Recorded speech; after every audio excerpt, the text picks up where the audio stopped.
Hello, we are discussing about GATE 1998 ECE paper, and this question is related to digital circuits. The advantage of using a dual slope ADC in a digital voltmeter is that A. Its conversion time is small, B. Its accuracy is high, it gives output in BCD format, it doesn't require a comparator. Okay, so what is going to be the advantage of using dual slope ADC in a digital voltmeter?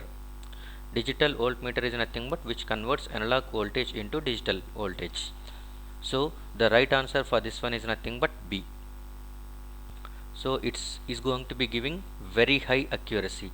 The accuracy of dual slope ADC is going to be highest accuracy out of all other among all other types of ADCs. We have four different types of A to D converters. One is nothing but first one is going to be treated as counter type ADC. Counter type ADC, it is also called as, it will be used as up counter.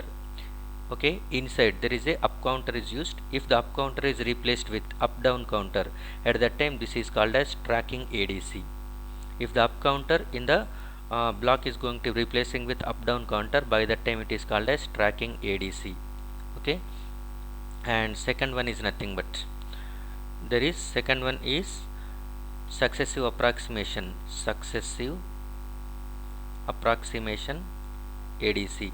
Successive approximation ADC. And third one is nothing but flash ADC, or it is also called as parallel ADC. Parallel ADC, or it is also called as comparator ADC. Comparator ADC. Okay, and fourth one is nothing but dual slope ADC. Dual slope ADC. So I am not going to write the advantages and disadvantages, okay, but I am going to be spell the advantage and disadvantages of each and every type of comparator. Okay, if you need you can note down, otherwise please listen. So first we are going for the dual first we will go for the flash type ADC. Flash type ADC is going to be only one advantage, that is nothing but it is very fast. That is nothing but speed of flash ADC is going to be very high. That implies nothing but conversion time is very small. So it takes least conversion time. That is nothing but very high speed ADC. Flash ADC is going to be out of all, it is high speed ADC, and all others are going to be disadvantages.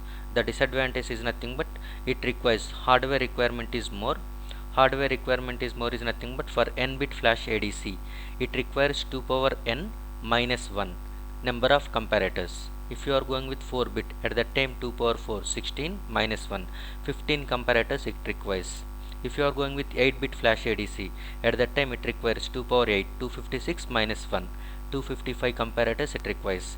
That is hardware requirement for the flash ADC is high. Okay, because that many number of comparators used in that one is very large, so that area requirement is very large, that is also disadvantage, and resolution is going to be very small. Okay, and it is very much expensive, that is costly.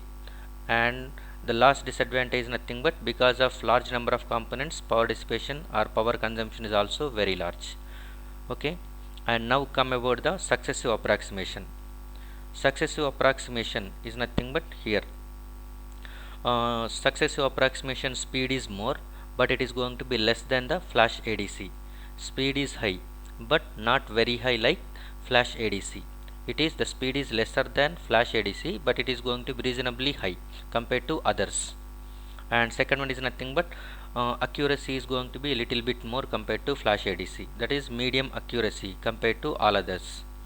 Medium accuracy is nothing but better resolution. Previously flash ADC is having low resolution, now it will be having a better resolution than that one. Now, and conversion time, it is going to be having constant conversion time for the given n bit successive approximation ADC.